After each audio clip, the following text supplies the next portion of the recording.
Hello guys, welcome, and this is another video. In this video I am going to discuss a chapter from a book by Paolo Zambelli.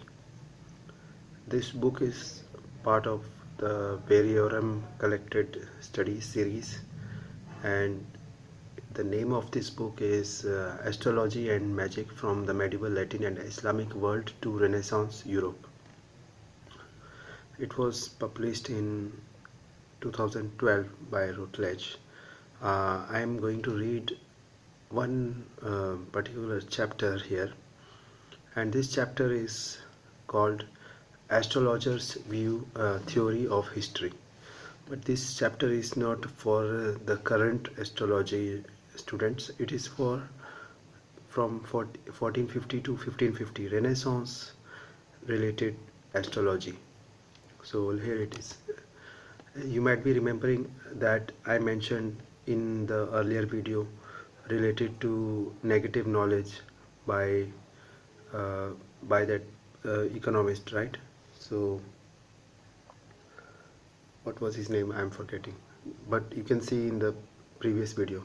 So he said that some knowledges are negative and they are ambiguous or confusing, or even he includes astrological knowledge in that non-scientific knowledge which can be contradicted. But in order to understand that whether astrology has been demoted, as he said, right, he said that you don't need to study astrology because astrology has been demoted, and earlier it may be science, but now it is seen as not a scientific endeavor. So we have to understand, even if astrology has been demoted, we have to understand for our benefit what type of knowledge even astrologers have about history, right? Because maybe astrology had something to discuss about history at that time, because science was not developed till 1450 or 1500, but still at that time there was some idea about history, and so we can discuss about the history, what the astrologers thought about history. Maybe there is something sensibly there, right? So let's see. For the general title of this seminar, I have drawn on a letter written by Luther to Spalatin on March 3, 1524. The phrase I have chosen is extremely and typically critical and concerns certain astrologers who had been deluded that year into announcing the imminent end of the world due to a flood brought on by the conjunction of the three upper planets in the sign of Pisces. This statement seems worthy of our attention, and not only in order to underline the fact that for 16th century Latinists the term hallucinare carried less weight than in classical Latin. Without encroaching on Miss Ludolfi's territory, I would like to make two preliminary points. First of all, Luther is included in Gustav Hellmann's valuable bibliography of prognostications concerning the 1524 flood. As Joseph Pensing has accurately pointed out, one of Luther's 1522 Advent sermons was excerpted and published in three different but contemporaneous editions at the beginning of 1524. With the dread event still more than a year away, in December 1522, Luther did not feel their accusation could be entirely dismissed. There is something written in Latin. Not Latin, maybe something else. But however, he criticized astrology. He held it to be a pagan and naturalistic belief based by its followers on Aristotle's Meteorologica. If startling events or universal catastrophes had to take place, they must be attributed not to the stars but to God's will. Luther's judgment, delivered from the pulpit in 1522, was prompted by a controversy which by the end of that year was extremely animated and widespread. His concept of history, together with many of his other ideas, was deeply rooted in the thought of Augustine. Supernatural by definition, God is master of moments and instants in time. He is surely aware in advance of individual and collective events, without obviously predetermining them. However, there is no reason that he announced them except in exceptional circumstances, as he did through the prophets, nor does he avail himself of secondary causes, that is, those celestial movers so dear to the Dominicans' Aristotelian tradition, which was seeking to justify astrology according to Aristotelian concept of cause. So here there is some comparison of the notion of astrology with the Aristotelian natural metaphysics.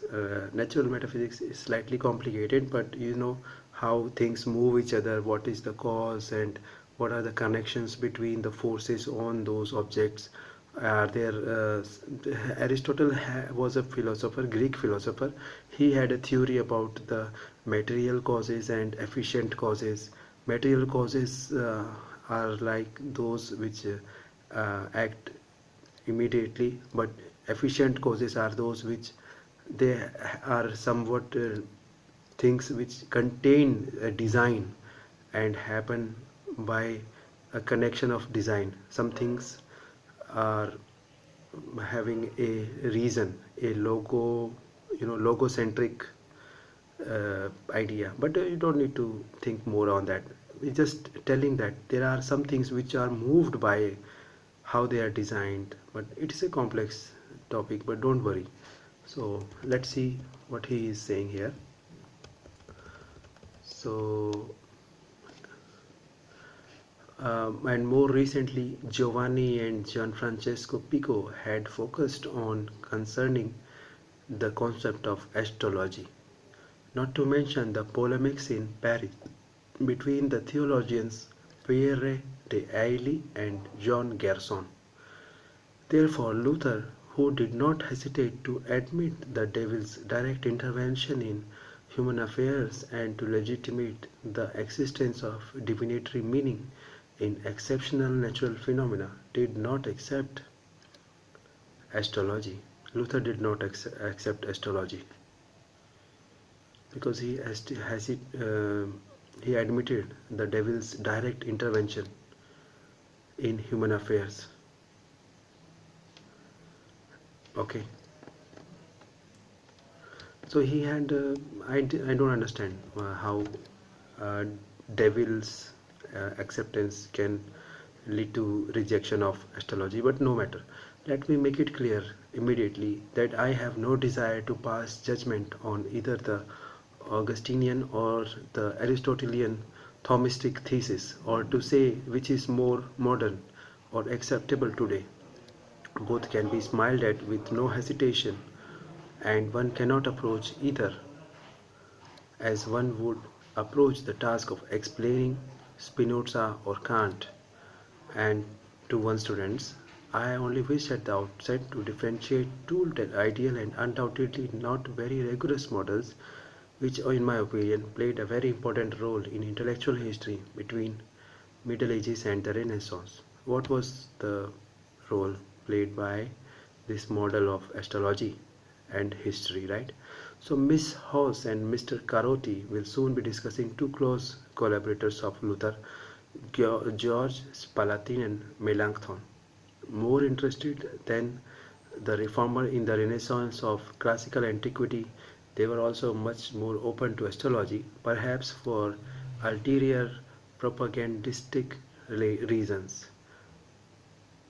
Although Luther was their undoubted intellectual superior, it would be pointless to speculate as to whether their position or his was the more advanced. Such a question simply has no bearing on the variegated and international nature of the documents involved in the scatological debate. The scientific revolution was still 2 decades away in 1524. Nevertheless, as is known, long after Copernicus and even long after Galileo, horoscopes were calculated, commissioned, and paid for. Such information helps us to realize that even the most original and scrupulous thinkers are not always as perfectly and absolutely systematic as we would like to think of them as being. My impression is that we can find analogous survivals in many areas and that there is, as Ernest Bloch said, an unavoidable element of Ungleichzeitigkeit in intellectual history. I use the natural term intellectual history in order to forestall possible objections from my Berlin colleagues. Actually, I prefer to use the cause, the French definition, histoire de mentality, as seldom as possible because my modest aim would be to look a bit more closely at the theoretical connections and presuppositions of a political and religious phenomena. However, I humbly disclaim any pretense that my problematics could fit into a philosophy manual. Astrology must certainly be studied over the longue durée. Its obstinate survival, even in the face of strong and destructive criticism, is due in part to its mathematical apparatus and to the systematic way in which it would be expounded. Both features are much more impressive and apparently objective than is true of related sciences, beliefs, and occult practices, which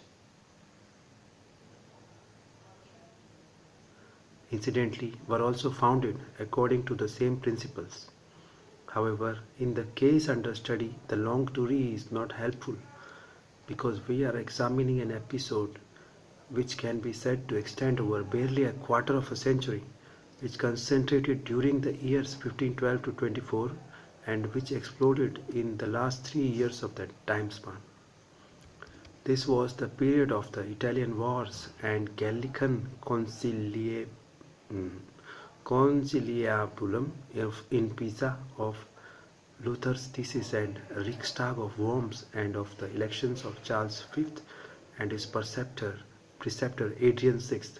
The latter was fully as interested in astrology's potential for publicity as were his predecessor Leo X and follower Clement VI. Many of our pamphlets were dedicated to these popes. The names of some of the writers involved in the polemic are of great importance to a seminar held in German Institute about 500 years after Luther's birth. We will stop here, guys.